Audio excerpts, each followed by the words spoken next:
एक बार मैं एक गांव में था। कोई आदमी मेरे पास आया। उसने बड़ी श्रद्धा से कहा, भारत बड़ी पुण्य भूमि है, सारे अवतार यहीं हुए, सारे तीर्थंकर यहीं हुए, सारे बुद्ध यहीं हुए। मैंने उससे कहा, जरा रुक जा, फिर से सोच, क्या यह सचमुच पुण्य भूमि है या यह भूमि इतनी पापी है कि हर बार भगवान को खुद आना पड़ा? सोचो, इतने अवतार, इतने बुद्ध, इतने तीर्थंकर यहीं जन्मे, फिर भी आदमी वही का वही रह गया। इतने सब आकर चले गए, लेकिन हमारे भीतर एक लकीर तक नहीं खींची। हम वही चिकने घड़े के घड़े रहे। हर अवतार को हमने सुना, सिर झुकाया, आरती की, फूल चढ़ाए और कहा, आओ महाराज, और अब जाओ। हम सुनने में माहिर हैं, करने में नहीं। तुम सोचो, अगर किसी गांव के एक घर में रोज डॉक्टर आते जाते हो तो क्या वो घर पुण्यवान है? नहीं। इसका अर्थ है कि वो घर सबसे ज्यादा बीमार है। और अगर सारे अवतारों को यहीं आना पड़ा तो इसका अर्थ क्या हुआ? कृष्ण ने गीता में कहा, जब जब धर्म की हानि होती है, अधर्म बढ़ता है, तब मैं आता हूं। और सब अवतार यहीं आए। तो मतलब क्या हुआ? ये भूमि पुण्यवान है या ये भूमि इतनी बीमार कि हर बार भगवान को खुद उतरना पड़ा? सच तो यह है कि इस मुल्क की आत्मा अब इतनी चिकनी हो गई है कि कोई लकीर नहीं खींचती। हमने सदियों से इतनी अच्छी बातें सुनी हैं कि अब बातें सुनना ही धर्म बन गया है। सुनते सुनते हम ऐसे तल्लीन हो गए कि करने की कभी फिक्र ही नहीं की। हमने सुनना साधना बना लिया है, और यही हमारी सबसे बड़ी बीमारी है। सुनना तो है, पर होना नहीं। जब तक समझ तुम्हारी अंतरात्मा में नहीं उतरती, तब तक वो समझ अधूरी रहती है। वो सिर पर बैठी रहती है, हृदय में नहीं उतरती। और समझ तभी उतरती है जब तुम कोई निर्णय लेते हो। निर्णय ही द्वार है। निर्णय छोटा हो या बड़ा, इससे फर्क नहीं पड़ता। निर्णय लेने की घटना ही तुम्हें बदल देती है। निर्णय में प्राण एकत्र हो जाते हैं। जो क्षण तुमने किसी बात पर हाँ या ना कहा, उसी क्षण तुम एक नए व्यक्ति बन जाते हो। मैं तुमसे कहता हूं, 10 मिनट खांसना मत। सुनने में साधारण लगता है, पर बड़ा कठिन है। खांसी जैसी छोटी चीज को रोकना बड़ी अमानवीय बात लगती है। तुम्हें खांसी आ रही है और मैं कहता हूं, खांसो मत। तुम्हें लगेगा यह तो दुष्टता है, पर तुम्हें मालूम नहीं, इतनी छोटी बात भी तुम्हारे भीतर आत्मा के जन्म का अवसर बन सकती है। क्योंकि अगर तुमने 10 मिनट खांसा नहीं, तो तुम्हें एक झलक मिलेगी कि मैं अपने शरीर का मालिक हो सकता हूं। एक खुशी की लहर भीतर उठेगी। तुम्हें लगेगा मैं कोई निर्णय लूं तो उसे पूरा कर सकता हूं। इतनी सी बात में भी आत्मा ने शरीर पर विजय पाई। खांसी और छींक बहुत चालाक चीजें हैं। जितना उन्हें रोको, वे उतना ही विद्रोह करती हैं। वे कहती हैं, ये क्या नया नियम बना रहे हो? अब तक तो मैं आती थी, तुम मेरे साथ थे, अब तुम मुझसे लड़ रहे हो। और यही वह क्षण है जब तुम्हें देखना होता है कि कौन मालिक है, शरीर या तुम। अगर तुम 10 मिनट भी न खांसे तो तुम्हारे भीतर का संबंध बदलने लगता है। तुम्हारे और शरीर के बीच एक नई दूरी बनती है और वहीं से जागरण की शुरुआत होती है। गुरजीएफ ने इसका प्रयोग किया, स्टॉप मेडिटेशन। कितना सरल नाम है, पर कितना गहरा अर्थ। वो कहता था, रुक जाओ। और ये रुक जाना कोई साधारण रुकना नहीं था। तुम नाच रहे हो, एक पैर ऊपर है, एक नीचे है, और वो कहता था, अब रुक जाओ। तो जैसे हो वैसे ही रुक जाना है। गर्दन टेढ़ी है तो टेढ़ी ही रहे, शरीर झुका है तो झुका ही रहे, पैर हवा में है तो वहीं ठहर जाए। कोई हिलडुल नहीं, कोई सुधार नहीं। शरीर गिर जाए तो भी कोई फर्क नहीं।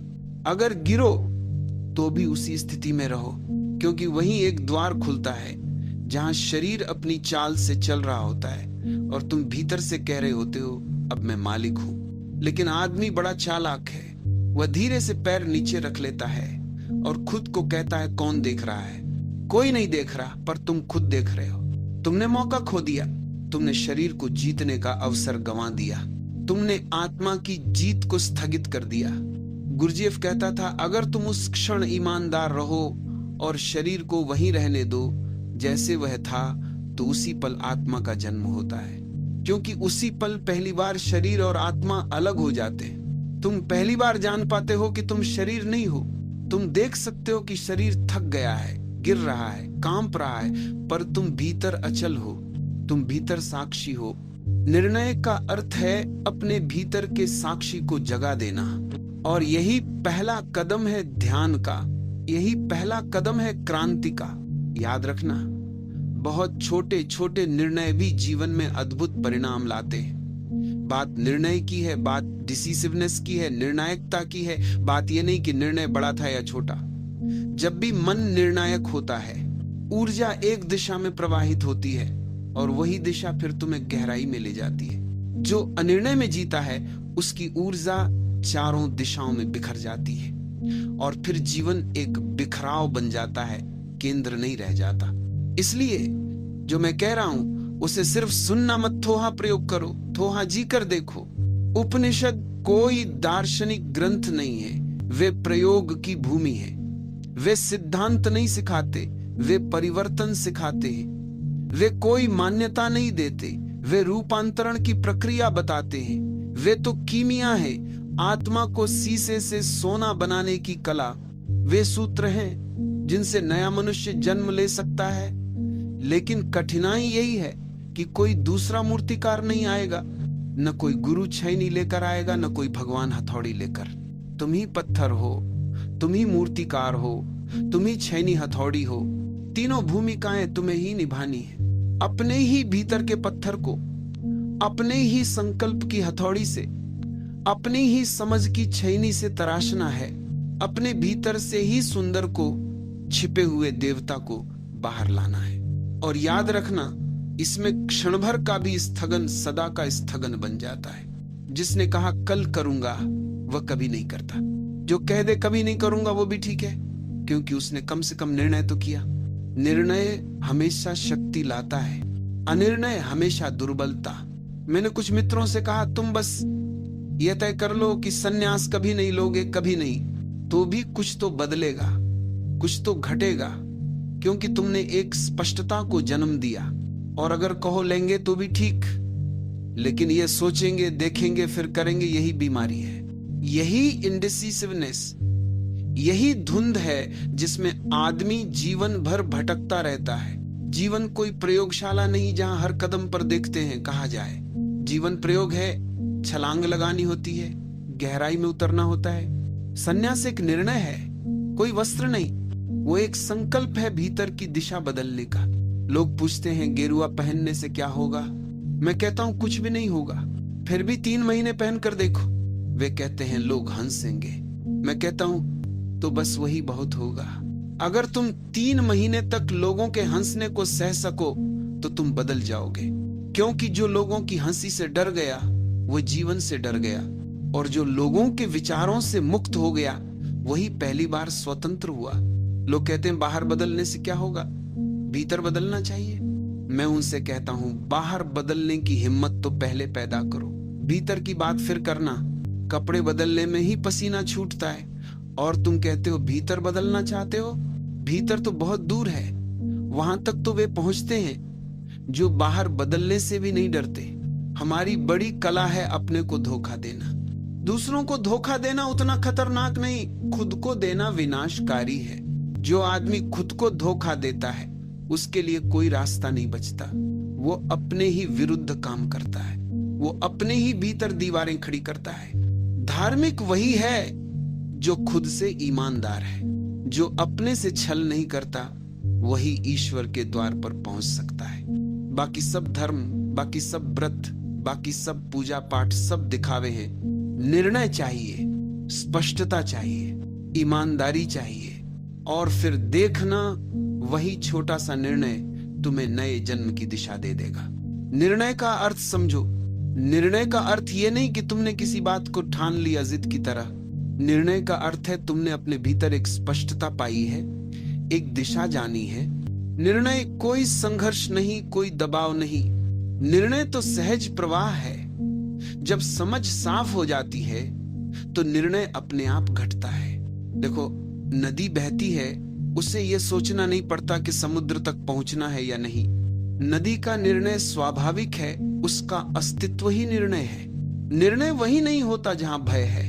भय निर्णय को रोक देता है। जहां भय है वहां मन कहता है थोड़ा सोच लेते हैं, थोड़ा रुक जाते हैं, जरा परिस्थितियां देख ले।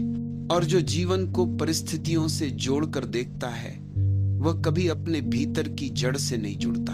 तुम्हें परिस्थितियों से नहीं, अपने अस्तित्व से निर्णय लेना है।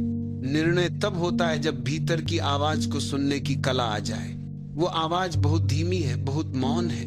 वह भीड़ की आवाज नहीं है, वो मन की बहस नहीं है, वो भीतर की गहराई से उठती है।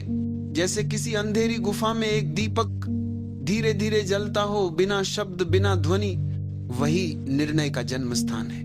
वही सन्यास का अर्थ है। सन्यास कोई पलायन नहीं, सन्यास कोई वस्त्र नहीं। सन्यास ये जान लेना है कि अब मैं अपने भीतर की आवाज के अनुसार जीऊंगा, न कि समाज के आदेशों के अनुसार। और ये निर्णय इतना मौलिक होता है कि पुराना मन इसे सह नहीं पाता। पुराना मन तुरंत तर्क लाएगा। समय नहीं है, लोग क्या कहेंगे, अभी परिस्थिति ठीक नहीं है, पहले थोड़ा समझ लूं फिर करूंगा। और यही सब बहाने तुम्हें वहीं बांधे रखते हैं जहां तुम सदियों से फंसे हो। निर्णय का अर्थ है अब बहाने समाप्त, अब केवल सजगता। जब कोई व्यक्ति सच में निर्णय करता है, उसी क्षण उसका पुराना मन मर जाता है। निर्णय मृत्यु है, पुरानी आदतों, पुरानी प्रवृत्तियों की मृत्यु, और उसी मृत्यु से नया जीवन जन्म लेता है। इसीलिए जो निर्णय से डरता है वो जीवन से डरता है।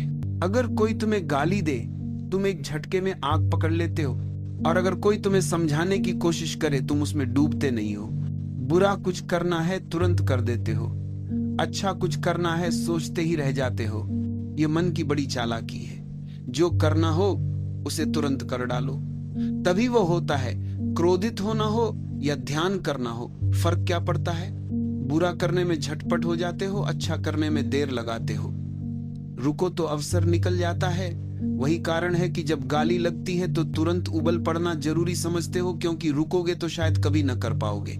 सोचो तो सही, अगर तुम कहो चलो 24 घंटे बाद जवाब दूंगा, तो गाली का असर खुद ही खत्म हो जाएगा। 24 घंटे लंबा वक्त है, पर 24 क्षण भी अगर तुम भीतर बैठकर शांत हो जाओ तो क्रोध का विचार ही मर जाएगा।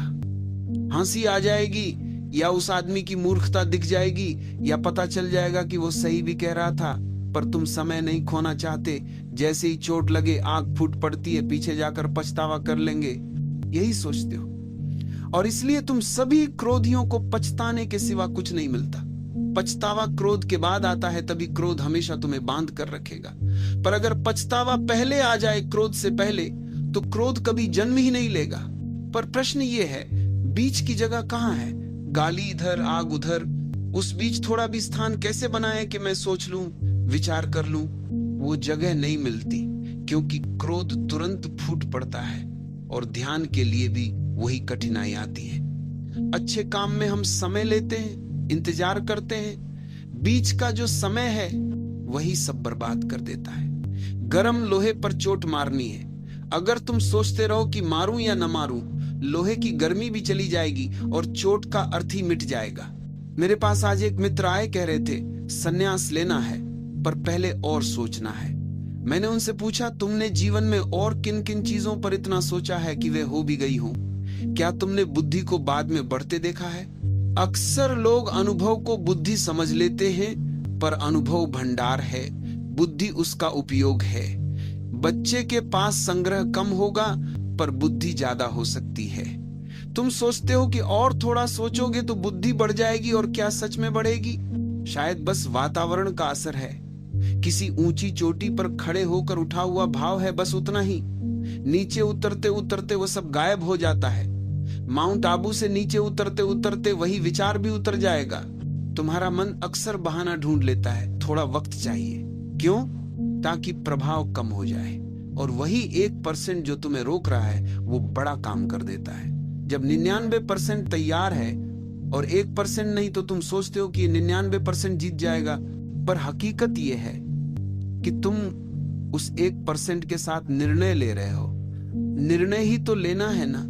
लेना भी एक प्रकार का निर्णय है। जगत तुम्हें चुनाव देता है, क्या चुनना है, पर यह स्वतंत्रता नहीं है कि तुम निर्णय ही न लो। तुम निर्णय से बच नहीं सकते। हम अपने आप को धोखा देना बहुत अच्छे से जानते हैं।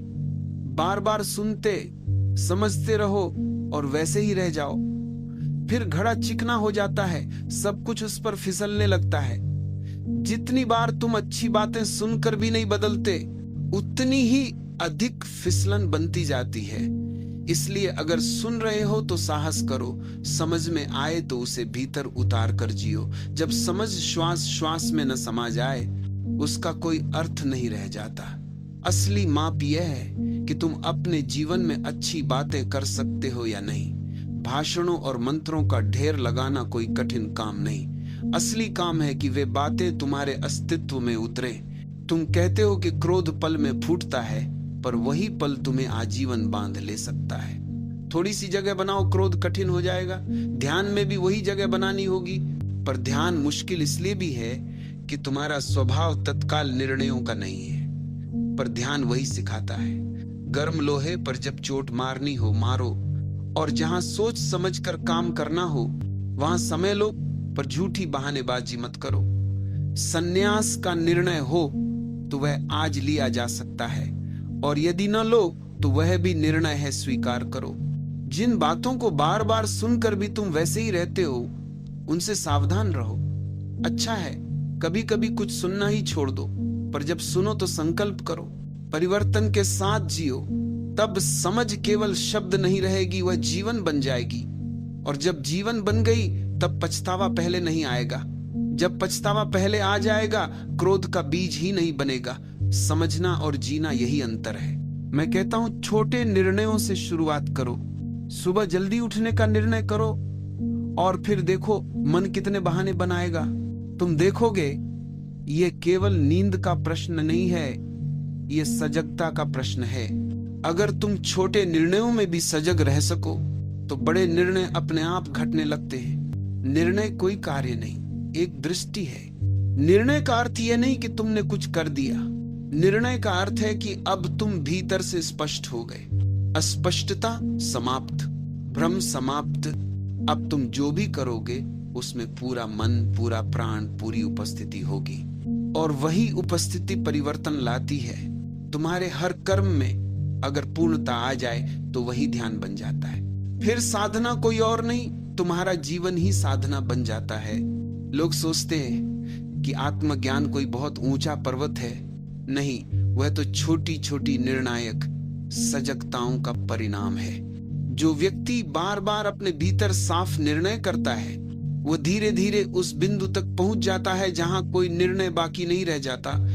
वहां केवल मौन है, क्योंकि अब कुछ तय करना नहीं, सब स्पष्ट हो गया। वह स्थिति ही समर्पण है, वह स्थिति ही ध्यान है, वह स्थिति ही संन्यास है। तो मैं तुमसे कहता हूं, आज से ही आरंभ करो। छोटे छोटे निर्णय लो, पूरे होश के साथ, पूरे प्रेम के साथ, और फिर देखो वही छोटे छोटे निर्णय तुम्हें कहां पहुंचा देते हैं। उस द्वार तक जहां कोई निर्णय नहीं, केवल अस्तित्व है, केवल होना है, केवल शांति है।